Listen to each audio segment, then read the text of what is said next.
আমার প্রিয় ভাইয়া আপুদের কাছে একটাই রিকোয়েস্ট, আমার ভিডিওটিতে একটা লাইক দিয়ে কন্টিনিউ করবেন। এরকম একটা নাস্তা যদি বিকেলবেলা চায়ের সাথে থাকে তাহলে কিন্তু আর কোনো কিছুর প্রয়োজন হয় না। এটি দেখতে যেমনটাই লোভনীয়, খেতে কিন্তু মাশাআল্লাহ অনেকটাই দুর্দান্ত হয়েছিল, অনেকটাই খাস্তা। হাই গাইস, আসসালামু আলাইকুম ওয়া রাহমাতুল্লাহি ওয়া বারাকাতুহু। Welcome back to my channel Mariam's blog. আপনারা সবাই কেমন আছেন? আশা করছি যাই যেখানেই আছেন অনেক ভালো আছেন। আমরাও আল্লাহর রহমতে অনেক ভালো আছি। আজকে আলু আর ময়দা দিয়ে একটা নাস্তা রেসিপি নিয়ে আসছি। চলুন দেখা যাক কিভাবে আমি আজকে নাস্তাটি তৈরি করি। আমি এখানে কিন্তু 1 কাপ ময়দা নিয়েছি, এখানে 2 টেবিল চামচ চিনি নিয়েছি, 1 চিমটি লবণ নিয়েছি, 1 কাপ পানি নিয়েছি, আর দিয়ে দেবো একটু অলিভ অয়েল 1 টেবিল চামচ। দিয়ে দিলাম অল্প পরিমাণে একটু কালি জিরা, আর এখন দিয়ে দিব চিনি, আর একটু লবণ। চিনিটা মিষ্টির জন্য নয়, এটি সুন্দর একটা কালার আনার জন্য আমি চিনিটা দিয়ে দিয়েছি। এখন দিয়ে দিব ময়দা,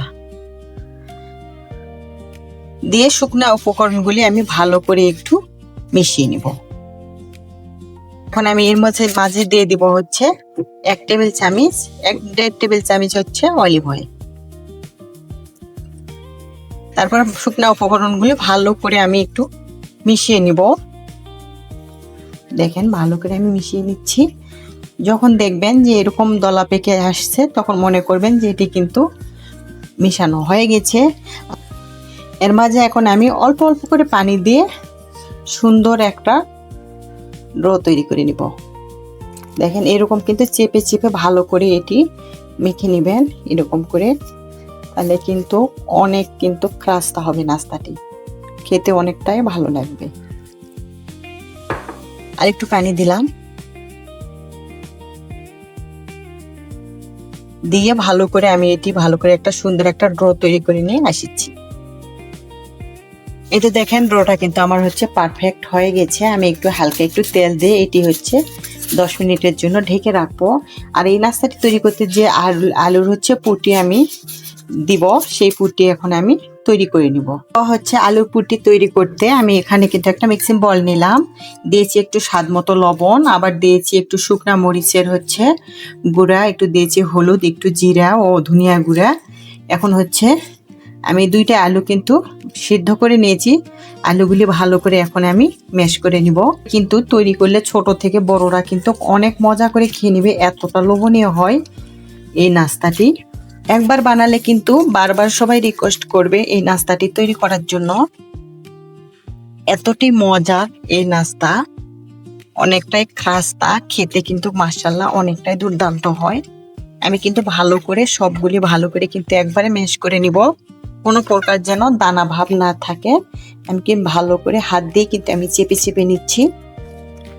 দেখেন আলুর আমি কিন্তু একটা ডো, সুন্দর করে একটা ডো তৈরি করে নিয়েছি। চলুন এখন আমি নাস্তাটি তৈরি করব। আমি এখান থেকে 2 ভাগ করে নিচ্ছি, নিয়ে ভালো করে একটা বড় করে একটা রুটি বেলে নিব। দেখেন আমি কিন্তু এরকম একটা রুটি বেলে নিয়েছি। এখন আমি এখান থেকে কিছু আলুর পুর আমি এখানে সুন্দর করে এখানে দিয়ে দিচ্ছি। দেখেন কিভাবে দিচ্ছি, দেখলে কিন্তু এটি তোমরা বুঝতে পারবেন। এরকম করে সুন্দর করে কিন্তু হাত দিয়ে চেপে চেপে কিন্তু মেলে দিচ্ছি। এটি কিন্তু হাফ দিতে হবে, আর হাফ এরকম ফাঁকা রাখতে হবে। তারপরে এই মাথাটি আমি এভাবে আমি দেখেন এভাবে পুড়িয়ে দিচ্ছি, দিয়ে চারিদিকে আমি কিন্তু এভাবে জয়েন করে দিচ্ছি। হাত দিয়ে চেপে চেপে এভাবে জয়েন করে দিচ্ছি, যাতে আলুগুলি যেন বাইর হয়ে না আসে। এই তো এভাবে চেপে দিলাম। এখন এটি আমি সুন্দর করে একটা হ্যান্ড কাটার দিয়ে কিন্তু আমি সুন্দর করে এটি কেটে নিব। দেখেন এভাবে কেটে নিচ্ছি। দেখেন কিভাবে কেটে নিচ্ছি, কি মাপে কেটে নিচ্ছি, দেখলে কিন্তু বুঝতে পারবেন। এভাবে কিন্তু আমি কেটে নিলাম, তারপরে চারদিকে একটু সমান করে এভাবে দিলাম। তারপরে এরকম একটা আমি একটা কাঠি দিলাম, কাঠির মাধ্যমে এভাবে কিন্তু সুন্দর করে চেপে নিচ্ছি। দেখেন সুন্দর একটা ডিজাইন করে নিচ্ছি। তারপরে এভাবে একটা করে নিব আর একটা করে এরকম চেপে দিব। এই নাস্তাটি কিন্তু দেখতেও যেমনটা সুন্দর, খেতেও কিন্তু মাশাআল্লাহ অনেকটাই দুর্দান্ত। এরকম টাইট করে কিন্তু পেঁচে পেঁচে নাস্তাটি পুরোটাই আমি এভাবে তৈরি করে নিব। সবগুলি মাথা যেন একত্র হয়, আবার হচ্ছে মাথাগুলি কিন্তু সবগুলি একত্র না হলে কিন্তু পরে খুলে যাওয়ার হচ্ছে সম্ভাবনা থাকতে পারে। এই জন্য অবশ্যই মাথাগুলি এভাবে একত্র করে নেবেন। দেখেন এভাবে কিন্তু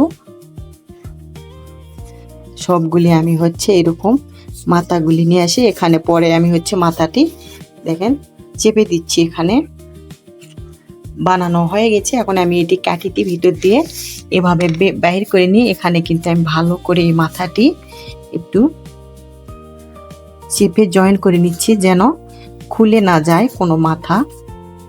দেখেন এরকম করে হচ্ছে আমি পিঠাটি কিন্তু তৈরি করে নিলাম। দেখেন কত সুন্দর হয়েছে মাশাআল্লাহ পিঠাটি। এভাবে আমি সবগুলি পিঠা তৈরি করে নিব, কিন্তু নাস্তাগুলি সবগুলি তৈরি করে নিব। নাস্তা কিন্তু আমি এভাবে তৈরি করে নিলাম। দেখেন মাশাআল্লাহ কত সুন্দর লোভনীয় হয়েছে নাস্তাগুলি।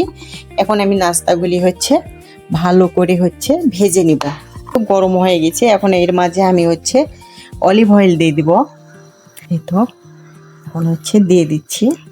এই পরিমাণে তেল দিলাম আমি, কিন্তু একবারে পুরোপুরি বেশিবারে একবারে তেলে ভেজে নিব না। তোমরা চাইলে কিন্তু এটি ডুবো তেলেও ভেজে নিতে পারেন। আমি দেখেন এখন আলতোভাবে দিয়ে দিচ্ছি। কিন্তু আমি সবগুলি দিয়ে দিয়েছি। এক পাক হয়ে যাওয়ার পরে কিন্তু আমি এটি উল্টিয়ে দিব। আগে কিন্তু উল্টিয়ে দিতে যাবেন না, তাহলে কিন্তু নাস্তাটি হচ্ছে ভেঙে যাওয়ার সম্ভাবনা থাকতে পারে। এ পর্যায়ে কিন্তু চুলার হাই হিটেও দিবেন না, আবার হচ্ছে লো হিটেও দিবেন না, মিডিয়ামে রাখবেন। এই তো কিন্তু এক পাক হয়ে গেছে। দেখেন হালকা একটু ব্রাউন কালার হয়েছে। আমি ধীরে হচ্ছে এটি ভালো করে উল্টিয়ে দিচ্ছি। আলতোভাবে কিন্তু উল্টিয়ে দিবেন, তাড়াহুড়া করবেন না, ভেঙে যেতে পারে। এই তো এভাবে আমি সবগুলি উল্টিয়ে দিলাম। দূরে এসেও যারা আমার ভিডিওটিতে একটা লাইক দিতে ভুলে গেছেন বা এখনো লাইক দেন নাই, প্লিজ আমার প্রিয় ভাইয়া আপুরা একটা লাইক দিয়ে দিবেন। আর আমার রেসিপিটি কোনো এক জায়গায় ভালো লেগে থাকলে বন্ধুদের সঙ্গে শেয়ার করে দিবেন। এরকম সহজ সহজ রেসিপি পেতে আমার চ্যানেলটি সাবস্ক্রাইব করে সবাই আমার পাশেই থাকবেন। যারা এই কাজগুলি করেছেন সবাইকে অসংখ্য অসংখ্য ধন্যবাদ। দেখেন নাস্তাগুলি কিন্তু অনেক সুন্দর একটা ব্রাউন কালার এসেছে। আর একটু পরে কিন্তু নাস্তাটি আমি উঠিয়ে নিব। দেখেন কত সুন্দর হয়েছে মাশাআল্লাহ, কত সুন্দর একটা লুক এসেছে মাশাআল্লাহ। দেখেন আমার নাস্তাগুলি কিন্তু ভাজানো হয়ে গেছে। এখন আমি নাস্তাগুলি উঠিয়ে নিব। দেখেন কত সুন্দর হয়েছে মাশাআল্লাহ, দেখলেই কিন্তু বুঝতে পারবেন কতটা লোভনীয় হয়েছে। আজকের ভিডিওটি আমার এই পর্যন্ত। আপনারা সবাই ভালো থাকবেন, সুস্থ থাকবেন, এই দোয়াই করি। আমাদের জন্য দোয়া করবেন। আসসালামু আলাইকুম ওয়া রাহমাতুল্লাহি ওয়া বারাকাতুহু। আবার আসবো নতুন একটা রেসিপি নিয়ে। এ পর্যন্ত সবাই ভালো থাকবেন। আল্লাহ হাফেজ।